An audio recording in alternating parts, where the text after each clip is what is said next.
Quinta-feira, dia 10 de novembro, dia do hoteleiro. Parabenizamos a todos os profissionais que trabalham na área da hotelaria. Dentro de instantes estaremos ouvindo mais uma reflexão da Palavra de Deus e o cantor Luiz de Carvalho, de saudosa memória, trazendo uma belíssima música para o nosso enlevo espiritual. Quero lembrar a todos que a nossa posição como cristãos diante das decisões que serão tomadas daqui para frente em nossa nação, só Deus pode nos guardar, nos proteger e abençoar a nossa família e a igreja em todo o nosso país. Os dias são maus, os tempos são difíceis, os dias são trabalhosos, mas a nossa segurança e a nossa proteção está no Deus que guarda, que livra, que protege, que abençoa aqueles que invocam o seu nome, aqueles que esperam no Senhor. Esperei com paciência no Senhor, diz o salmista, e ele se inclinou para mim e ouviu o meu clamor.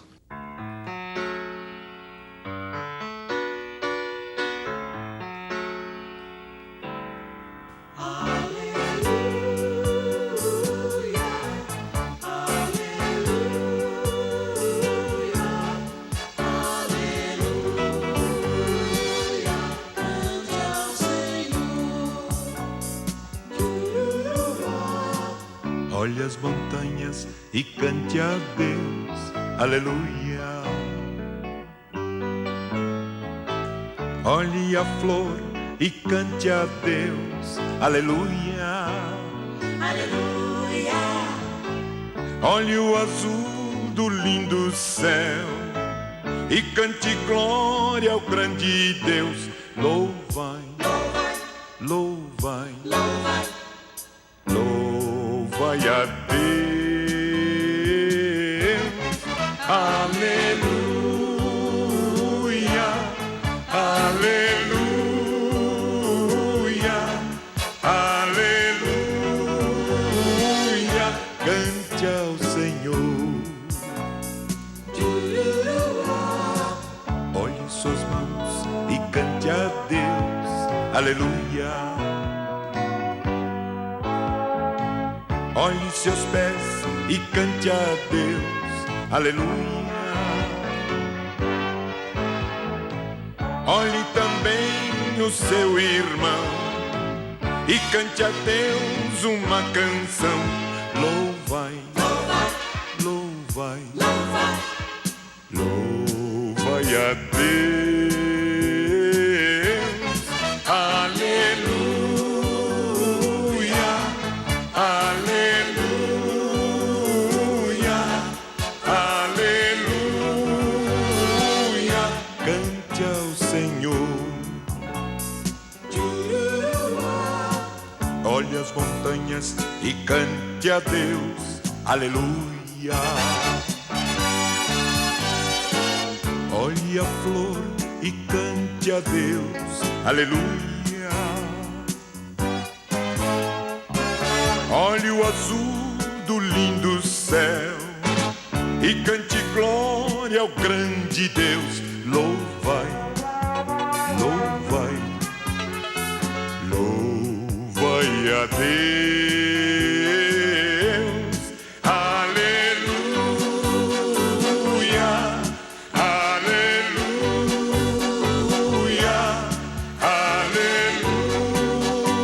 aleluia, cante ao Senhor.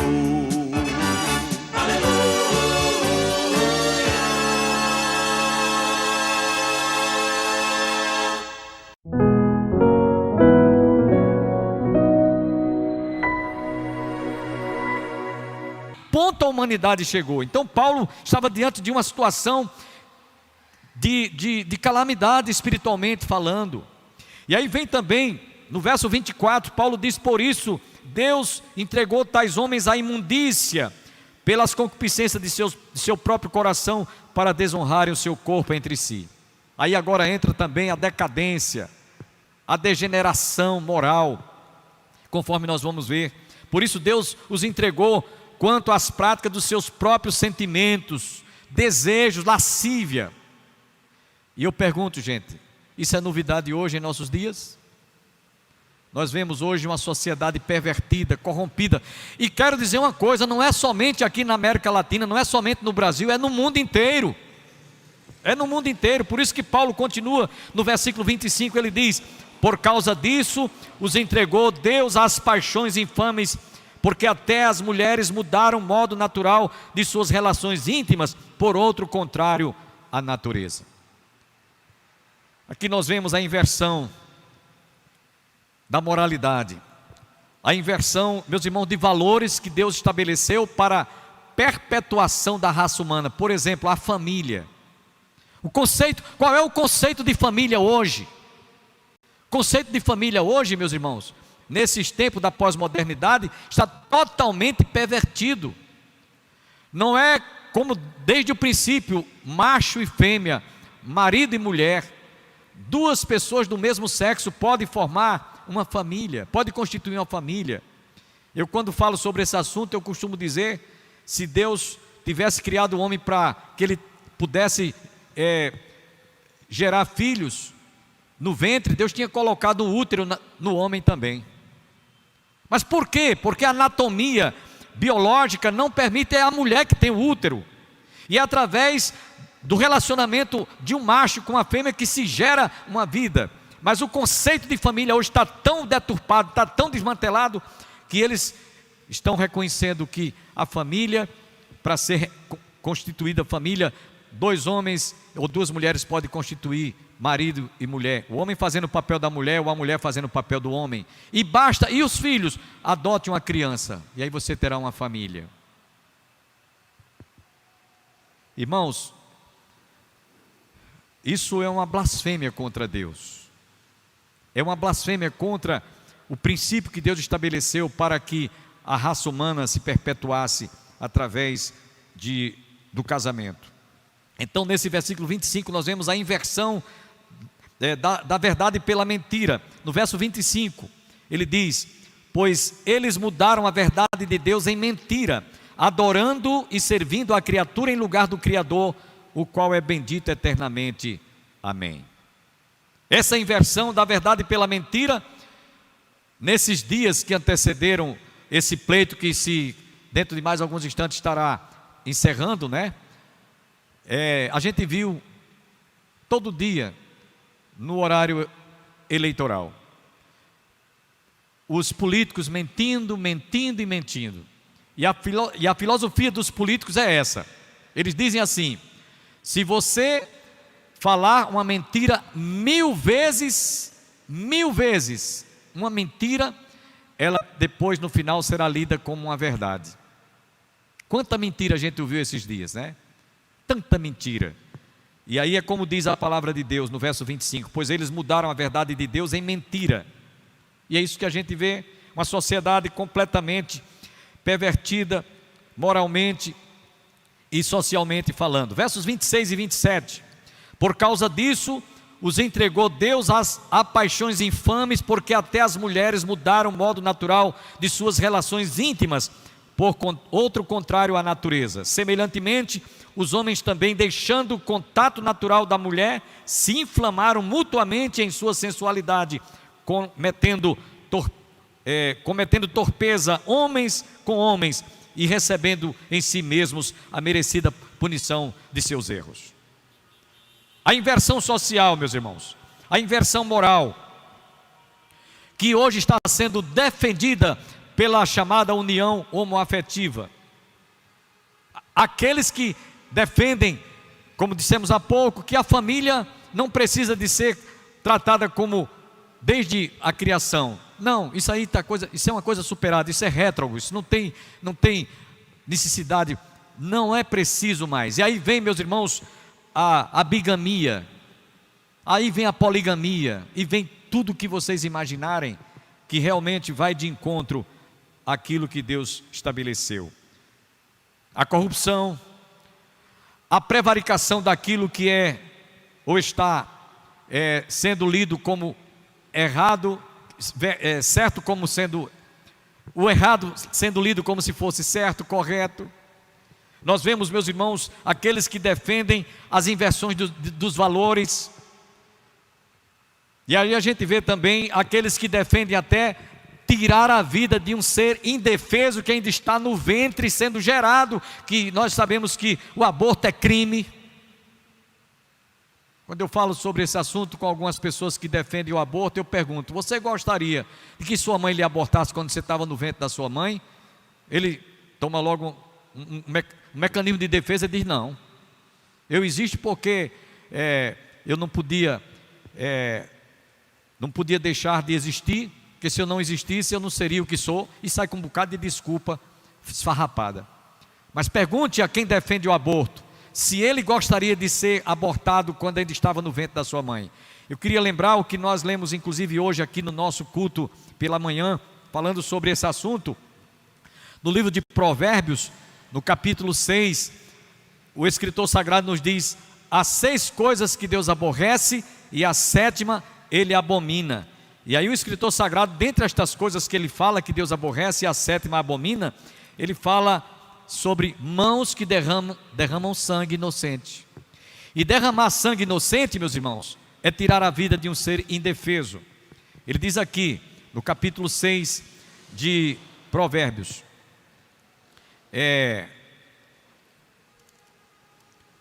filho meu, Provérbios capítulo 6, capítulo 6, verso 16. 6 coisas Deus aborrece, e a 7ª sua alma abomina: olhos altivos, língua mentirosa, mãos que derramam sangue inocente, coração que trama projetos iníquos, pés que se apressam a correr para o mal, testemunha falsa que profere mentiras, e o que semeia contenda entre irmãos. Dentre estas 7 coisas, 6 delas ele aborrece, a 7ª ele abomina. E dentre essas coisas que Deus aborrece, mãos que derramam sangue inocente. E o que é derramar sangue inocente? É tirar a vida de um ser indefeso, que ainda está sendo formado no ventre da sua mãe. Então, nós vemos que os homens, infelizmente, eles têm se comportado como se eles não tivessem um dia de prestar contas a Deus. No verso 28, Paulo continua: e por haverem desprezado o conhecimento de Deus, o próprio Deus os entregou a uma disposição mental reprovável para praticarem coisas inconvenientes. Desprezaram o conhecimento de Deus, então o próprio Deus os entregou a uma disposição mental reprovável e inversa ao que é lógico, racional, natural, e que é contrário àquilo para o qual Deus criou o homem conforme a sua imagem e semelhança. Eu queria dar um exemplo aqui para que a gente entendesse o que é que Paulo está dizendo aqui nesse verso 28. É como se você tivesse um filho ou uma filha e você percebe que ele está andando com más companhias, com gente que não merece confiança, e você chama a atenção desse filho, adverte, exorta: meu filho, não se acompanhe com esse tipo de gente, isso, você não vai ganhar nada com isso, você só vai ser prejudicado. E exorta: olha, não é bem assim, você ouça o conselho do seu pai. Mas chega um momento que o filho ou a filha diz: eu sou dono do meu nariz, eu sei o que quero, eu sou independente, não se meta na minha vida. E aí o pai, de tanto aconselhar, chega um momento e diz: está tudo bem, eu não tenho mais o que dizer, eu já criei calo na língua de tanto lhe aconselhar, você não quer ouvir, então você viva como se achar que deva viver. Agora, quando você estiver na peia, como a gente costuma dizer, lembre-se que seu pai lhe advertiu, sua mãe lhe aconselhou, eu abri seus olhos. Então é isso que Deus está dizendo aqui nesse versículo 28. E por haverem desprezado o conhecimento de Deus, o próprio Deus os entregou a uma paixão mental reprovável para praticarem coisas inconvenientes. E aí, meus irmãos, é o que o homem está colhendo.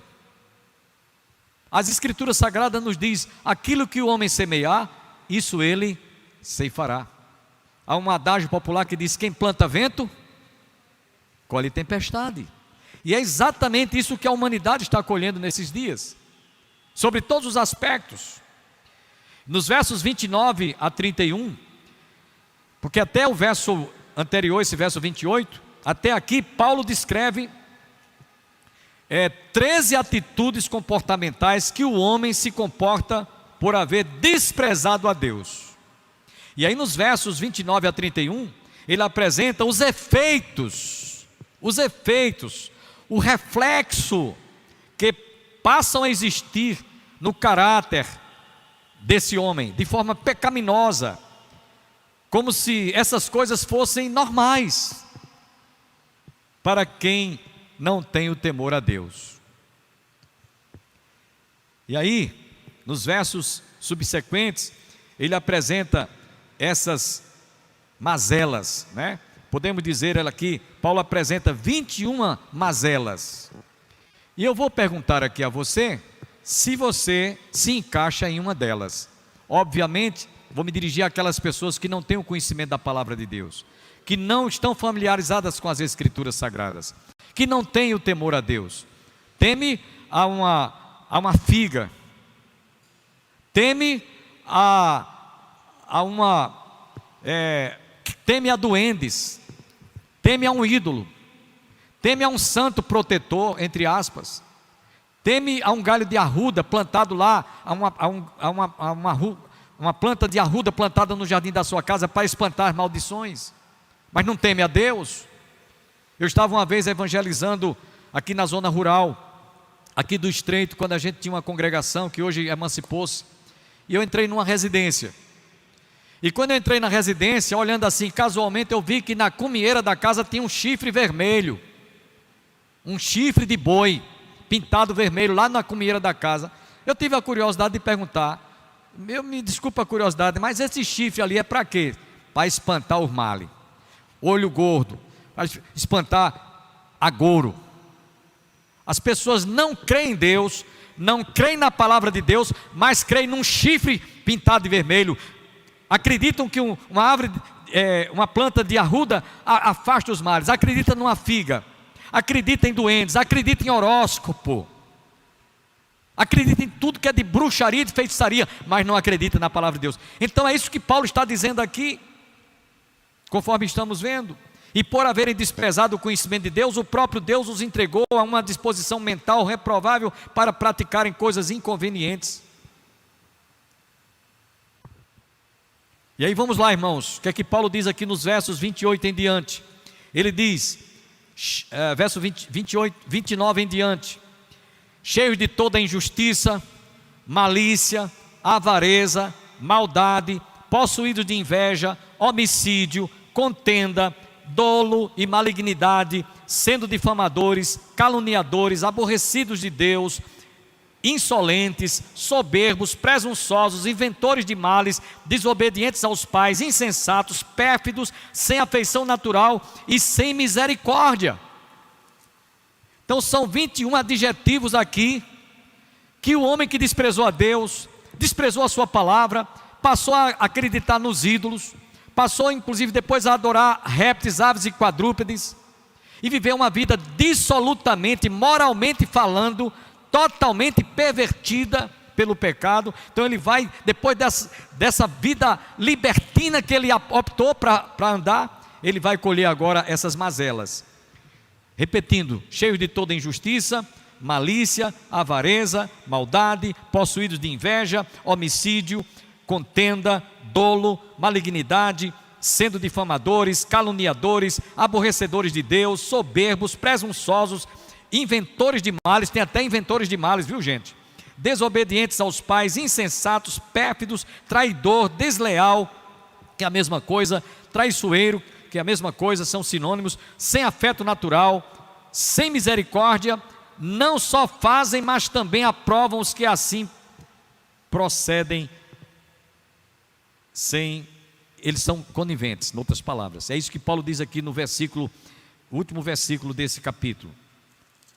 Ele diz aqui: ora, conhecendo eles a sentença de Deus, de que são passíveis de morte os que tais coisas praticam, não somente as fazem, mas também aprovam os que assim procedem.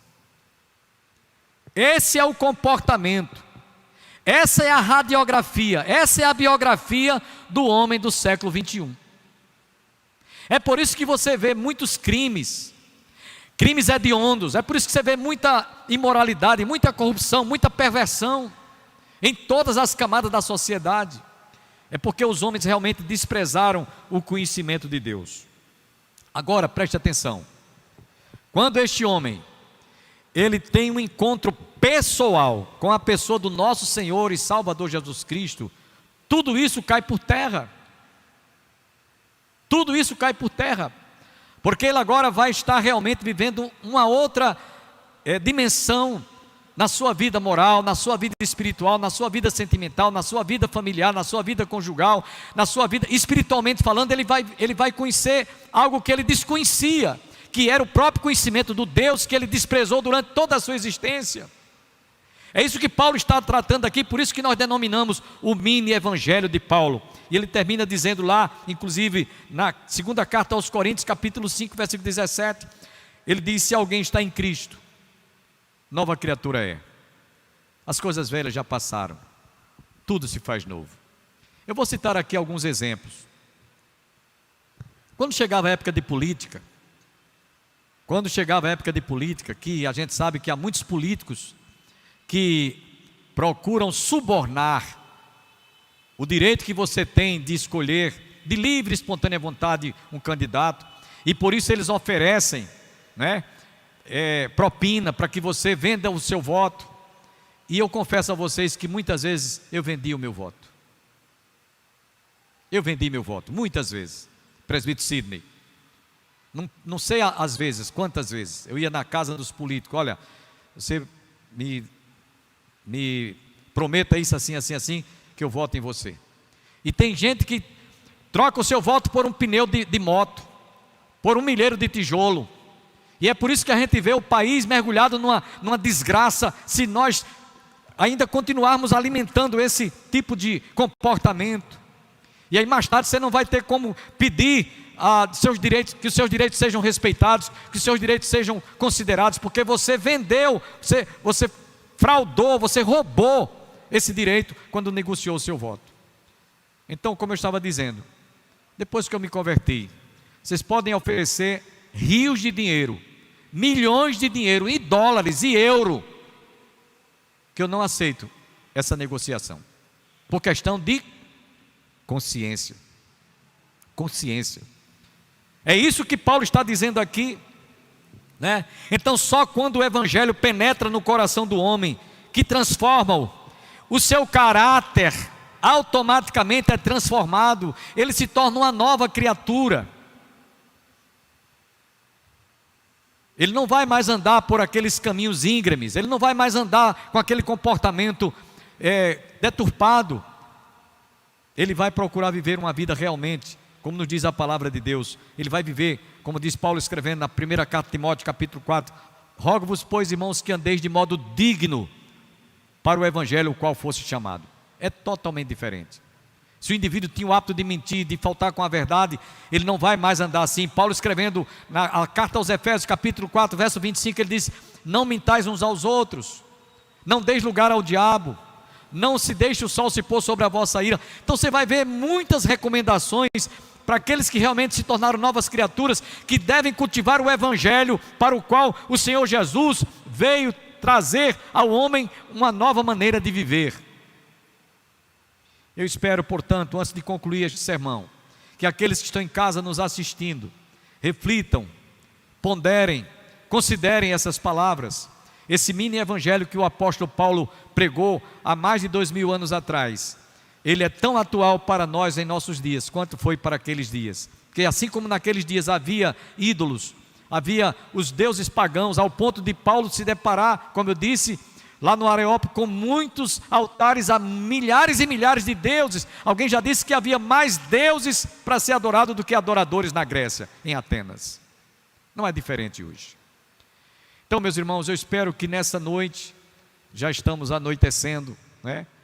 Aqueles que ouviram atentamente, reflitam. Eu sei que o momento é de muita expectação para ver quem vai ganhar para o governo do estado da Paraíba, quem vai ganhar para presidente. Eu sei que você que está em casa está numa tensão emocional muito grande, mas eu acredito que para aqueles que ouviram atenciosamente essa palavra, você não será mais o mesmo. Muita coisa que você ouviu aqui vai transformar, vai mudar a sua vida e vai mostrar o rumo certo que você a partir de agora deve buscar através do conhecimento da palavra de Deus. Fiquemos em pé, nós vamos ter uma palavra de oração. Eu vou pedir ao nosso irmão presbítero Ângelo Roncalli para que ele venha aqui, ele vai orar. Depois os ministrantes de louvor vão estar louvando a Deus, encerrando o culto dessa noite. Depois que ele orar, então eles vão louvar, nós vamos nos despedir com o louvor e a bênção apostólica. Abra o seu coração e louve a Deus e agradeça a Deus, porque um dia os nossos olhos foram abertos, porque um dia é como se tivesse caído dos nossos olhos vendas que estávamos sem enxergar, mas agora contemplamos a Deus e contemplamos a verdade através da sua palavra. Espero em Deus que você tenha sido profundamente enriquecido e abençoado através da exposição da palavra que acabamos de receber. Antes de encerrarmos o nosso programa, eu quero lembrar a todos que a Igreja do Calvário, nos dias 19 e 20, estará celebrando o 51º aniversário de emancipação eclesiástica, bem como o Conjunto Coral Saracale. Foi especialmente convidado para estar conosco o pastor Ismael Onilo, presidente da AISB, estará pregando no sábado. No domingo, o pastor Robson, da Igreja Nova Vida. Além do Conjunto Coral Saracale, também estaremos contando com o grupo de senhoras Getsemane. Você está cordialmente convidado com toda a sua família. Igreja do Calvário, para aqueles que não sabem, está situada às margens do Açude Velho, confluência com o Parque da Criança, no início do giradouro da Avenida Brasília. Portanto, você está convidado com a sua respectiva família. Shalom, a paz do Senhor, e continuemos orando pela situação política, social e o futuro do nosso país. Deus os abençoe. Amém.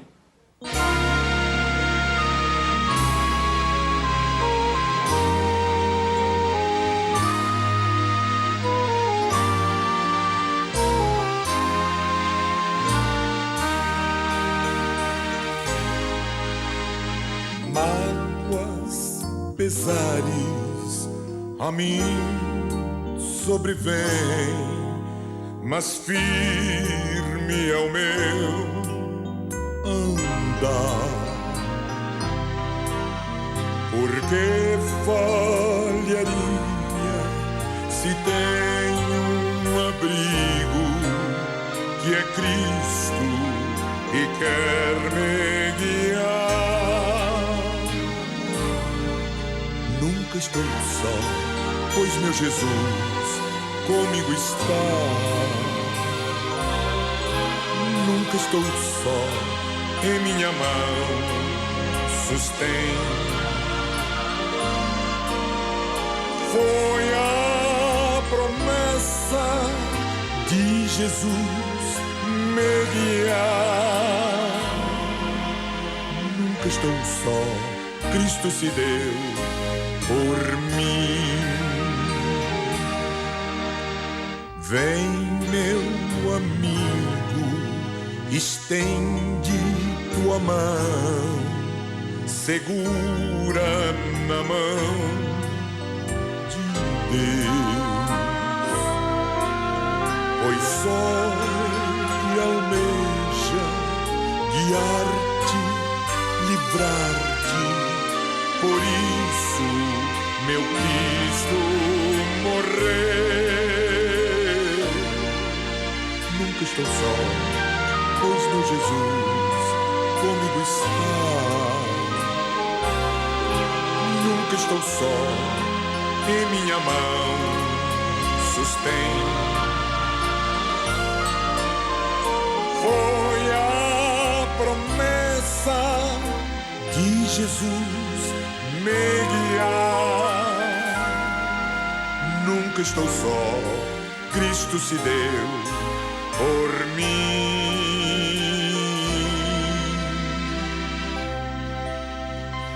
Nunca estou só, Cristo se deu por mim.